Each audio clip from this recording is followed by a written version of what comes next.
G'day, I'm Paul. We shot a towing video with the BYD Shark the other day, and I decided to delve into the comments to see what people were saying, and wow, I was blown away with some of the misinformation in there and just some of the completely out of touch views as well. And today I just want to address some of those comments, run you through why you shouldn't really rely on commenters in a comment section. A lot of these people haven't driven the car, let alone towed with it. So some of the stuff they're sprouting there just isn't possible, and I want to explain why.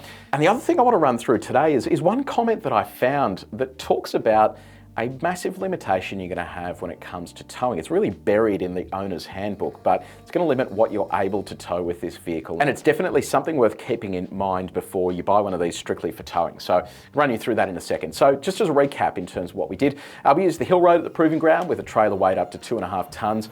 And we also had the vehicle at GVN, so we had additional payload and me inside the car as well. Did really well. We had the battery save set at 70%, did everything it was meant to do. It is a short country road, and we were only doing sort of slower speeds because I wanted to see what the ride was like as opposed to sort of smashing through there like someone might do in real life.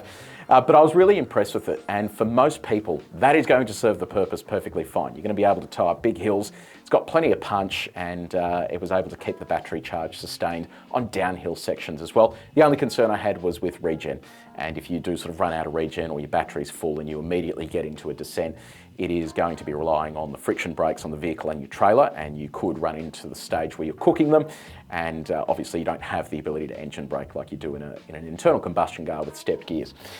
Then we went over to the bowl and we used our trailer dyne, so basically a retarder that we're able to set at a certain load between 0 and 10 kilonewtons.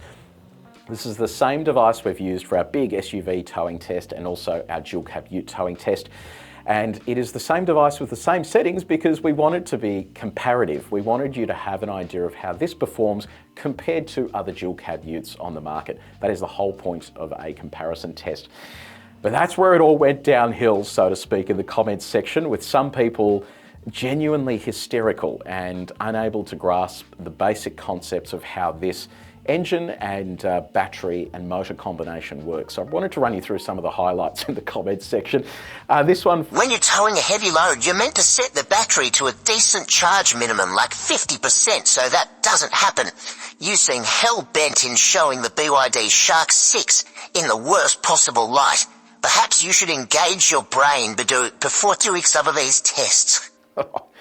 Thank you, John, but that is absolute bullshit. I don't know why we would have any reason to show the car in bad light. We literally did the same test that we've done with all other vehicles. If it was shown in a bad light, it is because the vehicle couldn't cope with that test. Simple as that. Really isn't anything more to it. And these people, I don't know, I often find with comments like this, I actually found it with early adopters of electric cars, the cheaper electric cars as well. Often for these people, it's their first new car. They've done a whole bunch of research. They think it is the flawless vehicle, and immediately as anyone comes in and says anything negative or points out some genuine deficiencies, they then go on the attack. I had one guy claiming that it was because it bet my Raptor in a drag race, and that's why I was so upset. Yeah, right, like that's going to make any difference. We filmed the drag race after we did the towing thing anyway, so you would think that if I was annoyed, I would have the Raptor then beat. But anyway, I'm not going to go down the rabbit hole of crazy people. So let's head into the comment section. I'll run you through some of the bizarre stuff I've found. Okay, this is another good one. So they say... While load testing is fine, Paul's road testing was plain wrong, in capital letters. Nobody owning a Shark would be stupid enough to tow a heavy trailer without using a comparatively high state of charge setting on the BYD Shark. It's like telling someone that if you can't reach the speed limit in second gear, you don't ever need to use third or fourth gear. Okay, that makes no sense whatsoever, but it links in with this comment here from Zach. Zach, I assume that's their name. A deliberate sabotage of the ute. Bullshit again. Why deplete the battery before you started the tow test? We did it. I don't know how they've come up with that conclusion. I can't think of a scenario where someone would set off towing a trailer with 25% charge. So this is a great example of someone that has probably never owned a dual cab ute before, has never actually used one of these for a real life scenario, such as taking it camping. If you go camping, you're going to go into the middle of nowhere. If you're towing something camping, you're going to go into the middle of nowhere. If you end up using the vehicle to load functionality, which is the whole thing this has been marketed for, BYD's marketing shows someone running a cinema screen off this and a camper trailer there getting charged off it, you are going to get to the point where you deplete the battery. That is what the vehicle is for and one of its great selling points. Well, guess what? That 25% when the vehicle to load cuts off is going to be where you set off from. Unless you somehow turn the vehicle on and just run it for as long as you can to charge the battery, which is entirely unrealistic, you are going to be setting off with a low state of charge. Now, if you are in a situation where you set off at a low state of charge and you get into a situation where you start needing to climb hills at highway speeds again, you are going to find yourself in a spot of bother because, as you can see in our testing, a 1.5 litre turbocharged 4-cylinder petrol engine does not make enough power to overcome the load of a 2,700 kilo vehicle, its payload, and a trailer. In this instance, a 1,600 kilo trailer with a 3 kilonewton load on it. You just cannot overcome the physics of that. And in fact, if you have a look at the physics equation, P equals F times V. Power equals force times velocity. In this instance, we have a 3 kilonewton force getting applied against the vehicle and a velocity of 100 kilometers an hour. And when you translate that, you have a power equation. Well, a lot of people don't understand that even though that power equation shows you need under 100 kilowatts to pull that load, which the vehicle can produce, it doesn't take into account wind resistance, which becomes exponentially harder to overcome the faster your vehicle goes. Dual cab ute has a terrible coefficient of drag because it's so high off the ground. You have a big surface area at the front there. You have the surface area of the trailer that you're towing as well. All of this gets added into your force equation and makes it harder for the vehicle to overcome that. And if you do have a look at the BYD owner's manual, it actually goes into a huge amount of detail on how the drive system works and which instances it's running a combination of the internal combustion engine and the hybrid drive components. And there are situations where you are direct driving that internal combustion engine with the front axle. And when we were doing this towing testing, you could actually see the power meter in the corner. It wouldn't really go much over 100 kilowatts, and that is because in those situations, it's direct driving the wheels, but also trying to charge the battery. So it would have been sapping energy from the vehicle to try and charge the battery, and that wasn't doing it any favors because it wasn't able to accelerate past 70 k's an hour. And then it took quite some time to get from that 13% low threshold to 20% when we pulled over. So there are some serious things you need to consider here if you are driving this vehicle. And like I said in that video, this is an edge case. 99% of people that buy these vehicles, and I literally said this, have said this now countless times, this is going to be the perfect vehicle. Drives great on the road, has plenty of guts, it is fun to drive, it's got lots of features.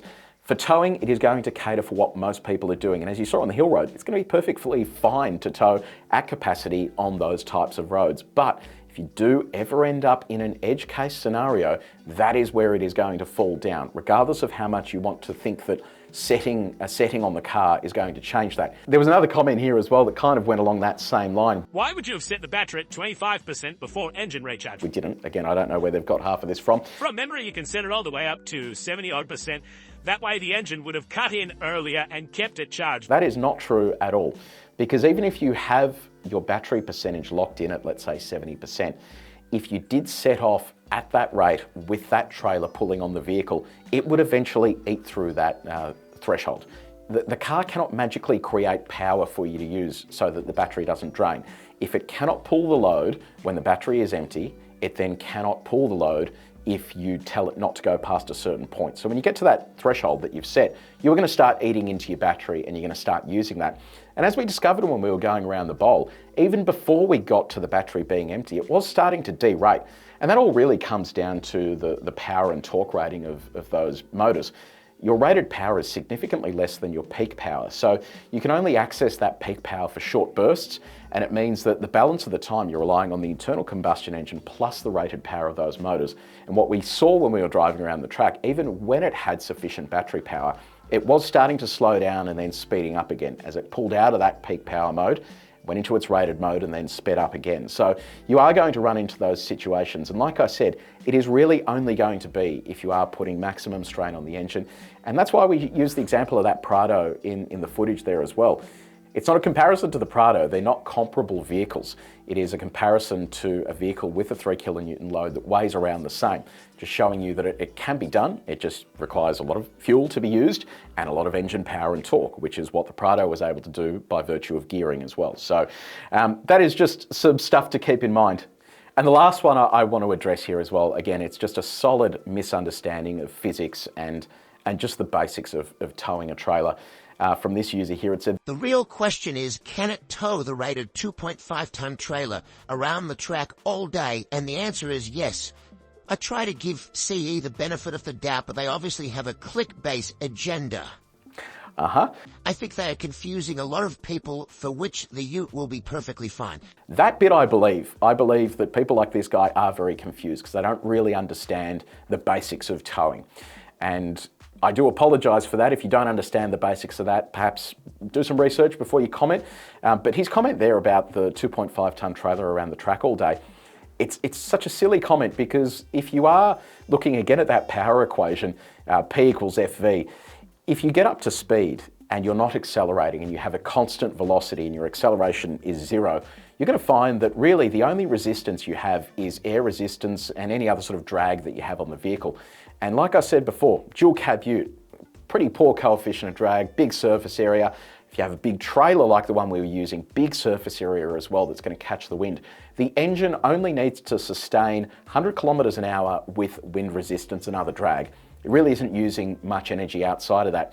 The difference with the tow test with the Dyne is that we're actually applying a 3 kilonewton load, and that is so that we have a comparative point for other vehicles to test.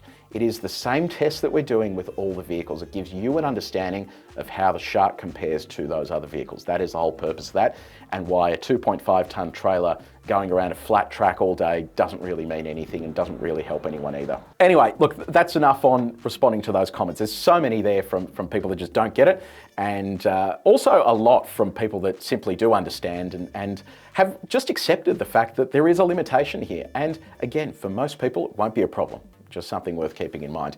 The next one's great. So someone said here, you hit the incline with a heap of speed. Try coming to a dead stop, simulating a traffic light. See if you can actually take off or get stuck on the hill. Now, that question is a valid one. And once we do get the production car back, that is if BYD actually wants to give us a car, we're going to do all of this testing again. And certainly for the purposes of the trailer Dyne as well. When we arrived there, we were at like 60% battery. So it didn't take long for it to reach that sort of critical load of where we started draining the battery and it was relying on its internal combustion engine alone. With an electric car, the second you start towing, it chews through the battery like you wouldn't believe. So that did not take long to happen. But this comment here is valid as well, because I'm keen to test this in a production vehicle, because someone responded to one of these comments and said, you need to look at the owner's handbook about the gradient limitation. And I thought they were talking about the gradient limitation for off-road driving, which to our understanding is 30 odd degrees or thereabouts. That's why it wasn't able to climb the hill that we had. But no, there was actually a section buried on page 104 of the 244 page manual. And it's simply a warning in fine print. It says the maximum uphill gradient allowed is 12% during towing. That is woefully inadequate for driving on some of the roads that you're going to be driving on in Australia. In fact, you've got roads like in far north Queensland, Palmerston Highway, you've got elevations there that go greater than 15%. And this is a major road. You're going to find heaps of these roads in Australia. So you are not allowed to tow with this vehicle when the gradient is 12% or greater. That is just under 7 degrees, like 6.8 degrees. So it's not a huge gradient, and I think this again comes down to this torque issue, and it really nails that comment on the head. I have a feeling that if you were to stop on, let's say, a 15% gradient like on our hill road and try and accelerate away, the vehicle cannot actually hold its weight, 2,700 kilos, plus a potential 2,500 kilos of trailer, plus a potential of 500 kilos of payload safely. So I think that is worth keeping in mind as well. If you are going to be doing any towing, you're not allowed to, according to this, go at gradients higher than 12%. And if you do decide that you're going to tow anyway at gradients higher than 12%, you need to not stop on those gradients, because the vehicle will either not take off or it won't hold itself on that gradient. And that can be a massive problem, because reversing a trailer is hard enough for some people, let alone reversing it down an active motorway or whatever type of road that you're on. So that is surprising and a little bit disappointing. But like I said, when we get the production car, we'll go through everything again. Happy to do all the testing again. Whatever. If people feel more comfortable, we will try and get through that. But like I said earlier, please be mindful of the comments that you're reading out there, because some of these comments are just completely misinformed and are going to give you the wrong information. Please wait until you can test drive the vehicle yourself, hook a trailer up to it, make sure it suits your needs. It is most likely going to be perfectly fine, but if you do want to drive around Australia, I think that you just want to wait a little bit until people have done a bit more testing out on the open road as well. So anyway, bit of a long-winded video, but I thought it would be fun to respond to some of these comments. So thank you for that source of information. And if you haven't seen them already, we've published a video of a drag race with my Raptor. We've published a full review as well, and also a response to the off-road video as well. And again, my summary on all of this is a fantastic vehicle. It is excellent value for money. You cannot beat it. And when Ford comes out with the Ranger plug-in hybrid, it's probably going to be 30 grand more expensive, and I cannot think of a logical reason why you would spend an extra 30 grand. Haven't driven it yet, but it just makes no sense to me. So if you did enjoy this video, please make sure you like it, you share it with your mates. But until next time, see you later.